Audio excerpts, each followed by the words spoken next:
we got all the stuff out, including in that stuff was the 2 taillights I picked up for it. Yeah, in my opinion, those are a lot nicer than those. I think those are ugly. But now I gotta get used to it. It's got dust on it already. Yeah, those look a lot nicer. But yeah, we got all the stuff out. Now I'm gonna try to get these front seats out. Hopefully the bolts come out, no problem. And once those are out, it's get all the trim out, just like we did at the van, with the van at the yard, and slowly pull everything out and all associated mice nests.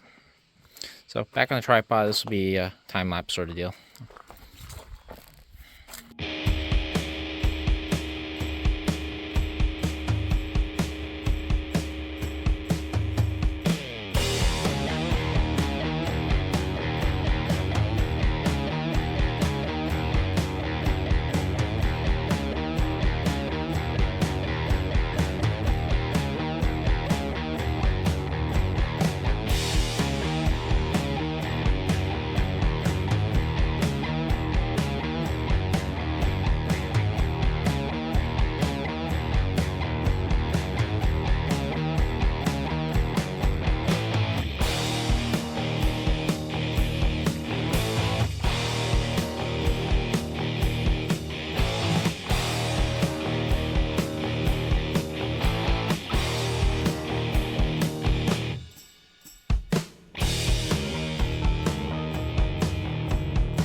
Well, how about that? Still got the headliner to pull down here next, but the interior is out. Not as many mice nests as I was expecting. There was one big one here. There was one up there. But all of the fabric material is gone. So either the mice just use this one for parts, or they're all up there like I think they are. I found this random homeless chewed wire, and then we uncovered the other side, and it's part of the trailer harness that goes to the right taillight. Because this had a trailer harness spliced in when previous owner put a hitch on it. But only had a few broken bolts, 1 and then 2 and then 3. So we've evicted a few rodents, but we've also currently are evicting at least 1 colony of ants. You can see they're crawling around. A whole bunch of them over here. There's one of their nesting spots right there. It's all ants. The sound deadening in this whole floor completely soaked. So that's gone. So we're gonna, but luckily all of this rust is surface rust on this side, so we'll have to grind all that down best we can, let it dry out, and then we'll prime over it, and should keep it from getting any worse. I think the worst spot of rust is, we'll see, I gotta pull this up, which I'll do right now actually. Just took my gloves off, but whatever. That firewall piece can go away. That's probably the worst spot of rust right there, and the second worst spot's right there. It's not bad, not as bad as Blue Van was. The Blue Van had the same issue with a bad windshield.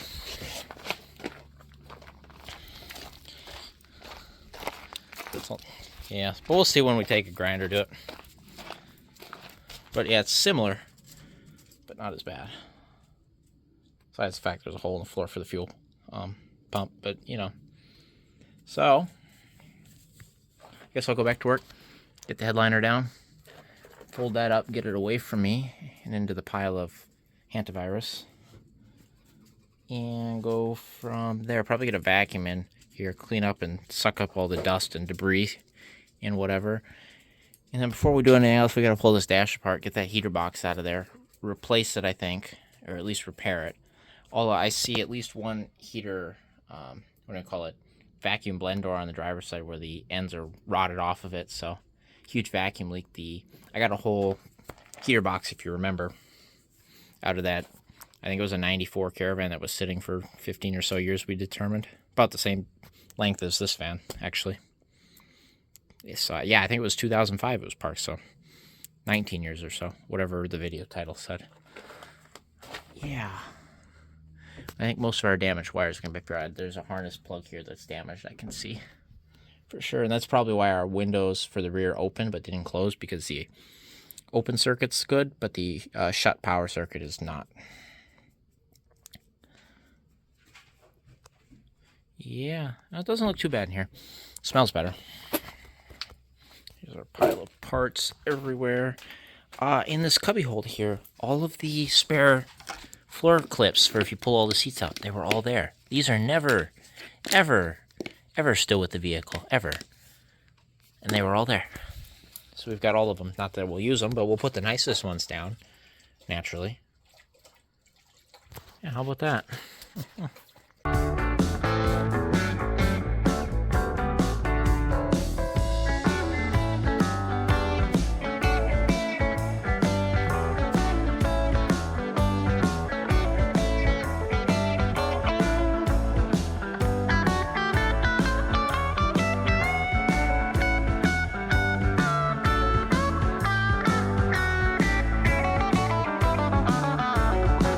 I do believe I was correct in my assumptions that they were up in the headliner. Add 2 more mouse houses to the counter.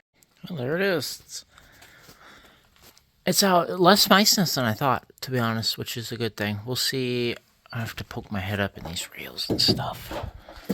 Hopefully they're not in there. That would be hard to deal with.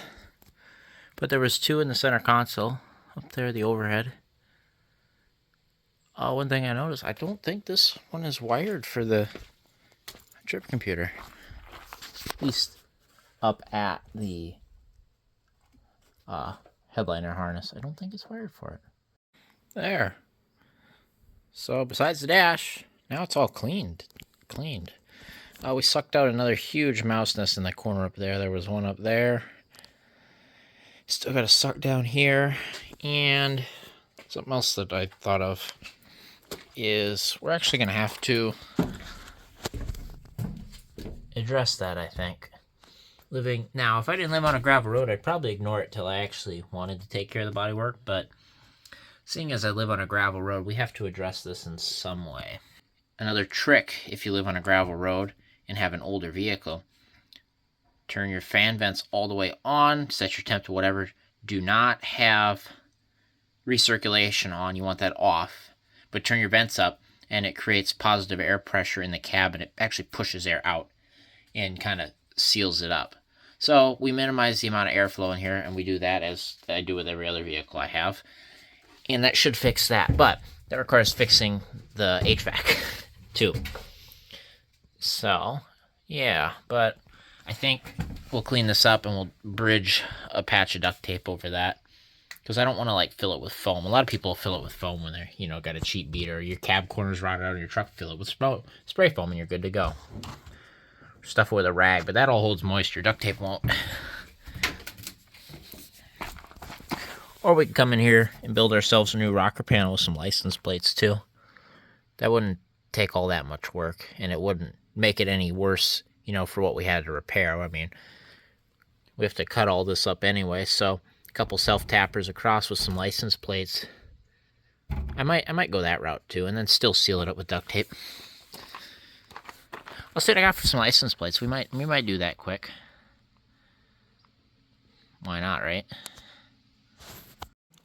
Clearly, I am trying to procrastinate.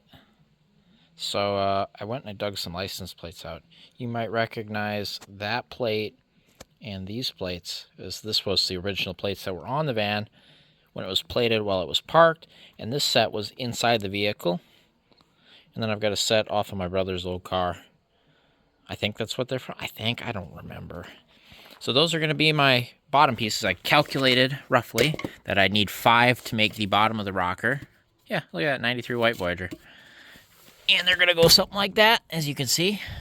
That's going to work perfect. And then we're going to need a couple more, I think. And we'll have a couple where we need them up here. Actually, we might be able to get away with, you know, like 1, and then 2, and then 3 or something. Might be able to get away with what I grabbed. Anyway, I got to see if I can find some more self-tappers. I'm a little low, at least for where I looked the first spot. But we'll screw those in. Like I said, we're not hurting anything any worse. We're just kind of covering it up till we get to it. If we get to it. We'll see. I don't know what the future is of this van. It might just be drive and don't care in the winter sort of deal. And I mean, fluid film and cross your fingers sort of deal and just drive it. I don't know. I don't know yet. I don't know yet. Got to drive something in the winter, right? I mean, this one's needs a quarter panel anyway. So why not just fluid film it? Maybe put a little bit of fiberglass and bond over that. Make it an off-white that's close and just send it down the road. Or leave it and add license plates. We'll see. I think this will look pretty cool.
Well, I'm not completely done yet, mostly because I've run out of self-tappers 3 times. I've had to go find different hordes of them.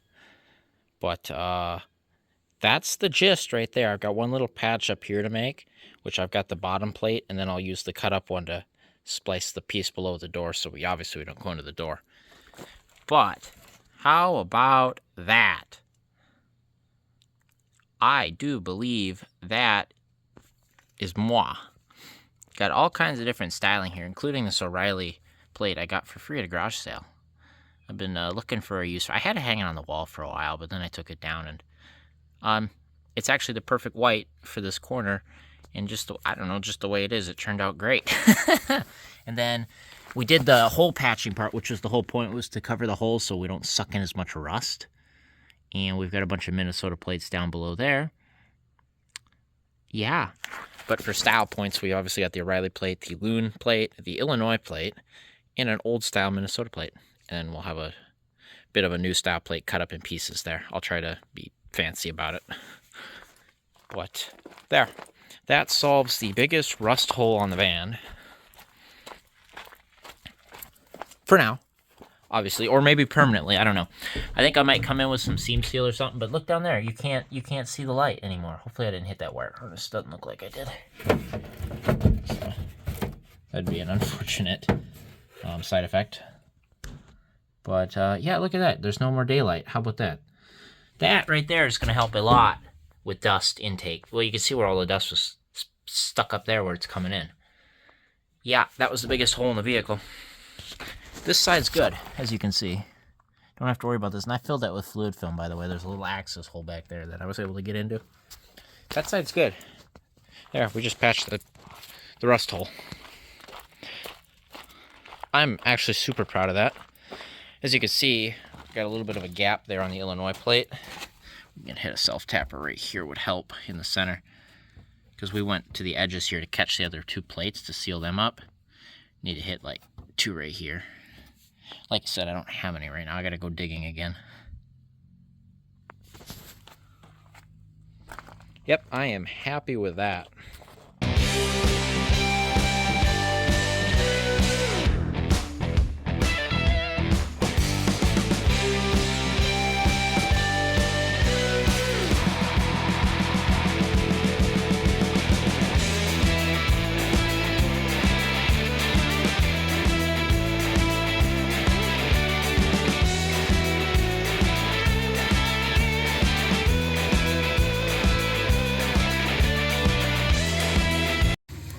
Well, I've got Blue Van running here, but did a few things. I swapped this guy out with one that's not broke. I found that because I'm kind of cleaning up my mess here, getting everything put away for the night. But I did finish up here. I found some more self-tappers. Got that all patched in there. Got everything secured. And I think that is going to do it. So that looks pretty good. So, it beats the rust hole. Beats the rust hole, all right.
Well, as you can see, we're pretty well out there. The only thing holding the dash in, or what's left of it, is the firewall cable. And it's a screw on the outside that, as it unthreads, it pulls the plug off. Well, the washer that's built into the plastic, I believe, is stripped and spinning in there because it is corroded from the moisture. So I think, I don't know. I tried hitting it with an impact to break it loose. That didn't work. So I think this is the whole harness right here for the whole vehicle. We'd have to disconnect the whole harness, which we might have to do.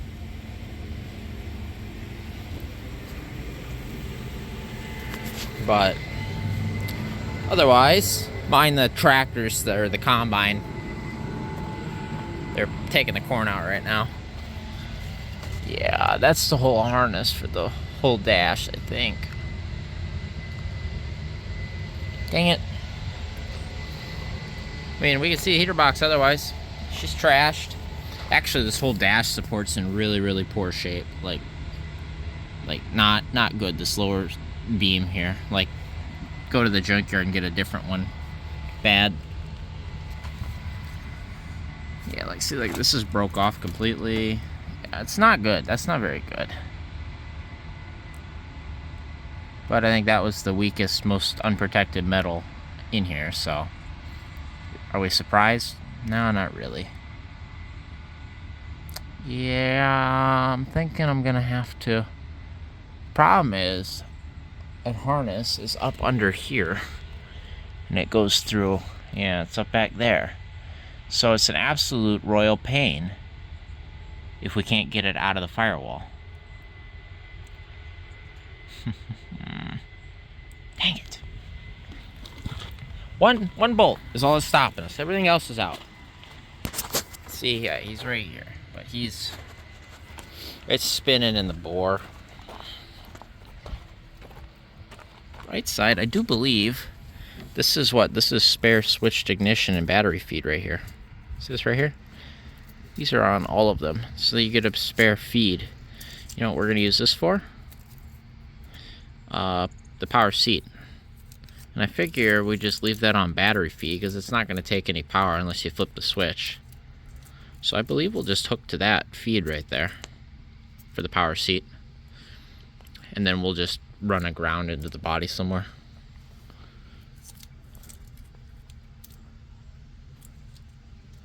Yeah, that kind of sucks. I don't know. I'm gonna do some thinking. What I might try to do, because you can see, if you, right there is the screw and the thread. Spray that with some fluid film, and then get a needle nose vice grip and crush down on the plastic to kind of bind it. And just maybe it'll break free. Because I don't want to pull this rusty dash apart and rip all the wires out of it. I want it to kind of stay together for wiring purposes. But we're there. Now, if we were just pulling the heater box out, which we are, but I would try just snake the heater box out. But we have to do some rust fixing work and pull that old firewall matting out and all that. So I want to have this dash out of the way so we can do all that in one go. I did win, so I got a vice grip in there, as you can see, holding it. And I did take the impact to it. That was the only way to, shock it with this contraption here, because I didn't have a 1/4-inch adapter.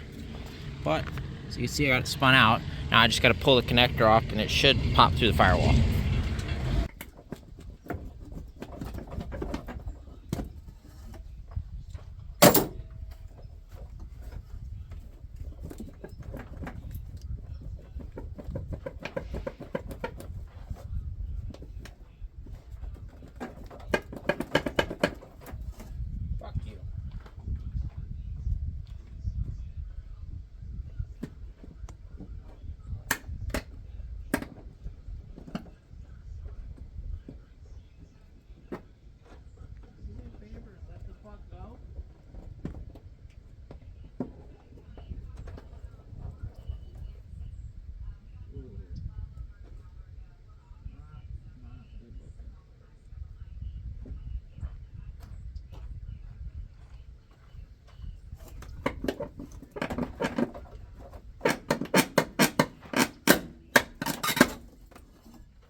Well, there's that.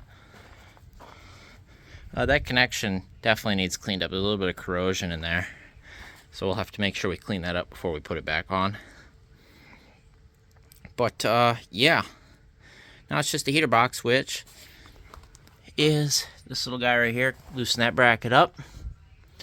And then it should just be 3 or 4 fender, like washer nuts or machine nuts on the firewall on the engine side. Ooh, I see we've got holes opening up. Nice. And then we have to make sure we undo the heater core lines too. And I'm almost certain we're replacing that heater core. Well, we've got that other box. We'll see which one looks nice and which one flows okay. But yeah, we got to do those heater core lines. We got to do all the AC lines. And yeah, see these little machine nuts or whatever. 1, 2. Oh, and the drain right there. Make sure we pop that drain off. 3. Is that it? Is it just 3? No, there's 4. 1, 2, 3, 4. All right, I'll get to that. I'll bring you back when I'm done. And we're pulling the heater box out. And then we'll open up the top and we'll see how bad the carnage is. So I figured there was no better time to replace the hood latch than now, so I did. But I forgot that these new ones are always so flimsy. If you notice, I've added some structural zip ties and secured them to that wire. But you see how it bends? Look at this. It does open. But I forgot that you can just replace the handle, because this bracket here is a lot stronger. See, it doesn't flex. And this is what broke here. So what you do is you swap that handle onto here. I believe they'll fit. Hopefully they do. I never actually verified that. And then you have to replace the whole cable and rerun that. But I did. I'm going to hang on to this because we might need it for that exact reasoning. But there, yeah, hood latch replaced. With everything out of the way like it was perfect time to do it. And always watch where you route where it's routed before. Quite honestly, I didn't remember, so I routed it like that. And gray van is not a good model to look at to see how it's supposed to be routed, because I've done that one too and I did the same thing. Anyway, you pull that fuse panel out, there's a little clip behind there you got to retain, then it goes up over that way and just under the firewall plug there, and that's it. So that's all done. And then make sure you lose all of the plastic clips that hold that in, and just knock them in the engine bay and lose them. That's what you want to do. Oh, there we go. Heater box out. There was a bunch of weird purple brown spiders. I don't know what they were. They were in the firewall mesh. I killed a few of them, and then the rest are with it over there. I'm gonna take a vacuum out the rest of what's left of that. I don't think I'm gonna replace it. I think it's not going back in. But well, I'm not gonna pick one out at a yard, that's for sure. But I might stick some carpet backing to it. It ain't gonna be as good as this, but it'll be something. Yeah, there we go. It's out. Everything came out okay as far as that goes. Not too bad looking back there. I see some more ants evacuating what was left of their home. Yeah, we'll get the shop vac in here. We'll suck the rest of this up. And then we'll dissect that heater box as far as I care to, which isn't very far because it's pretty well shot. But I want to see how the heater core looks, the AC evaporator, see what we need in there, and then we gotta make sure we count the mice nests. Oh, there's a bee. Go away, bee. Get. Well, I took advantage of the situation. I took the hose and sent it down the rocker. This one cleaned up pretty well because it's got, you know, a little bit of a drain hole. That one actually held water over there. So, I mean, it's coming out. There's a flap on the back where it lets water out, but it's going slower than I'd want. So you can see it's dripping actively. But I filled the rocker up and it overflowed into here and then went out that drain hole. But gonna have to go on the backside, drill a couple holes, you know, get some rubber plugs and then fill it with fluid film anyway, right? So Anyway, I figured I'd just try to rinse it out a little bit.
That's about as far as I'm going to go with the grinder. We got most of the rust knocked down. So I circled a few trouble spots. You can see pinholes, pinholes, pinholes. That's a pretty nasty hole right there. That was that big blemish. And then over here, those are screw holes. These three right there. That one I mistakenly circled. Those are screw holes for the dash. And then we got blemishes over on that side. Not so bad. That's about the worst of it right there. And that's the inner rail, I believe, right here under here. And what we're going to do is here we'll put a mesh over it, and we'll fiberglass over this, and then we'll just fiberglass right over that. You know, seal up the holes. Structurally, not an issue. It's a little thin, but that's not a problem. Floor pans aren't, that's 16 gauge steel anyway. So we just want to seal up the holes so moisture doesn't come up in, and then start the process over. So I believe we'll treat the rust with a rust primer, not a primer, but like a rust reformer, and then we'll fiberglass, and then we'll prime, and that should be good enough. I'm gonna come through with a rag and some like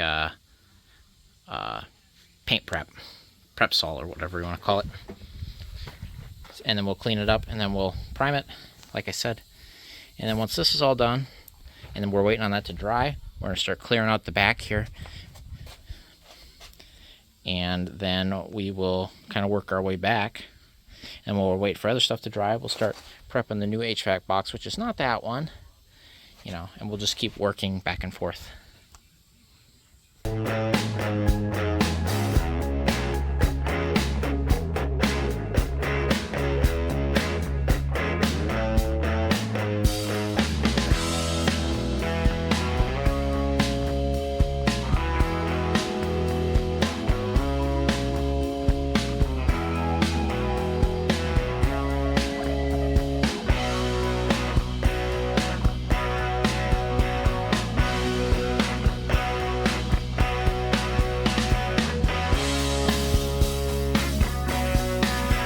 Well, we patched the holes as planned. I ended up using short strand fiberglass. That I'm going to have to hit a little bit more because it's kind of sinking into that hole. I didn't use the mesh like I was gonna. Mostly because I panicked, because I'm like, well, I got the fiberglass out. I've already repaired down here. I was just going to put white paint over this. I'm like, why don't I hit it with a grinder, put a little fiberglass on it, structural ladybug. There's actually a couple in the floor over there. And I might as well hit this too.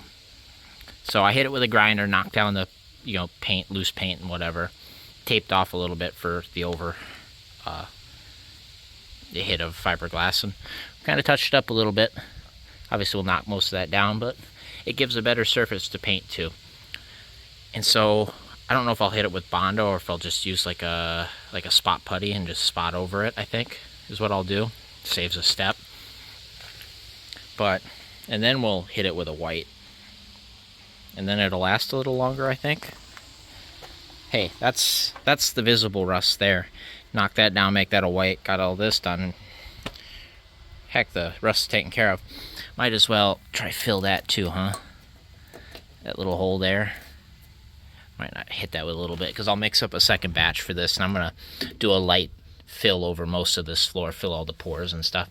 I ran out of my rust convert, so I used the rusty metal primer, which we'll take that and we'll go over all this as much as we can. And then we'll use a regular primer after that. Going through all my used cans. I got some other cans over there I brought up, like rust treat and stuff, but that's what we went with. So we're actually going to have all this rust repaired.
Y'all want to see something crazy?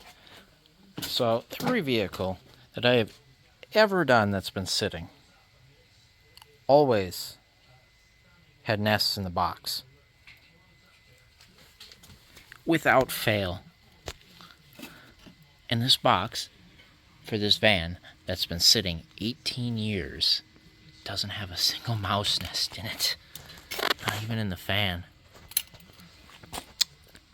Now, there was a mouse nest on top of it, and all of the hardware is shot. And we were just going to use this for parts, but this means is the heater core and everything in the AC evaporator is fine. Somebody wrote on this, by the way. So what is this? Is that just factory markings there? Is that I've been service markings? That might be factory markings, but it looks fine. Like that's reusable. I think the heater core is screwed on. No, it's not. Is it? Yeah, it is. There's a screw right there. Take that out. If I can find this. Yeah, I think the heater core and everything will be fine.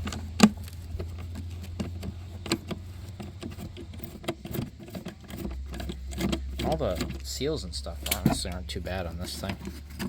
Like that's fine.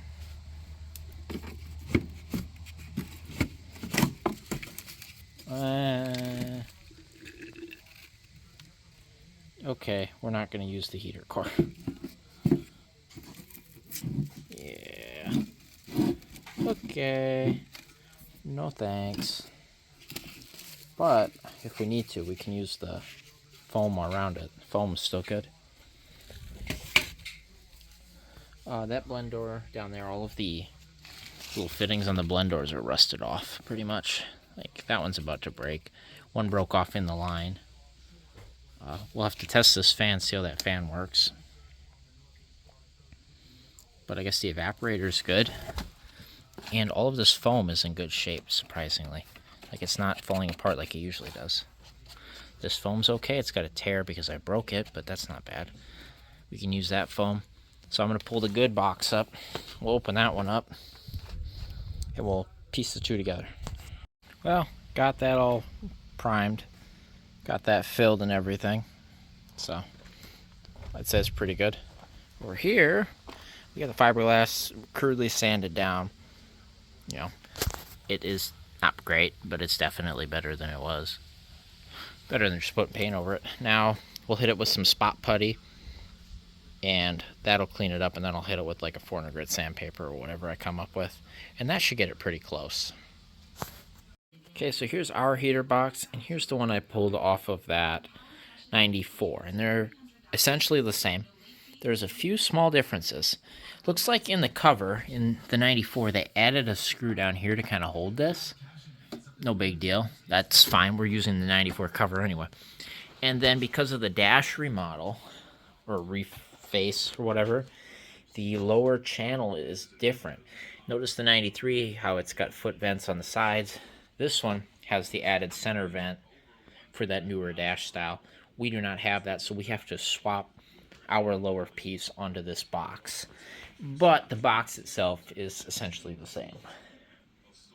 Otherwise, vents are all the same. You know, blend doors are all the same. Harness is all the same. Doors are all the same. This evaporator seems okay. I don't see anything wrong with it. This heater core, it's got a little corrosion, but I would say it's less rusty than ours is. So we're going to run this heater core. After I flush some water through it, make sure it flows. But it's got coolant in it, and it's not leaking.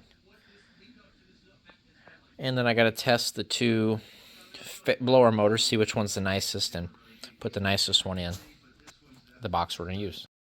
Alright, I figure I'll show you me testing these fans. I already tested them, but I'll show you just so you know what we're dealing with. So, I got me some trailer wire, so obviously this is the right wire to use for testing something under load and lots of power, like a fan. So, here's our original fan that came out of the van. We're just going to carefully touch these two wires to the contacts and hook the car battery. That's enough of that one. So it works, it spins. It's very obnoxious. I assume it's rusty. Now here's the one out of the donor box in the 94 Caravan. Wow, that one works. Guess we know which one we're going with, so we don't even have to take that fan out. It's good to go. Also, notice this goop here. I think somebody's been in here before. Somebody added some goop to this seal for whatever reason. Alright, that battery, very good. Thank you. Okay, progress update. New heater box is rebuilt. This is the 94 one with 94 fan. We swapped in the lower vent piping from the 93. Tested all these vacuum lines, they're all good. Blend doors seem okay.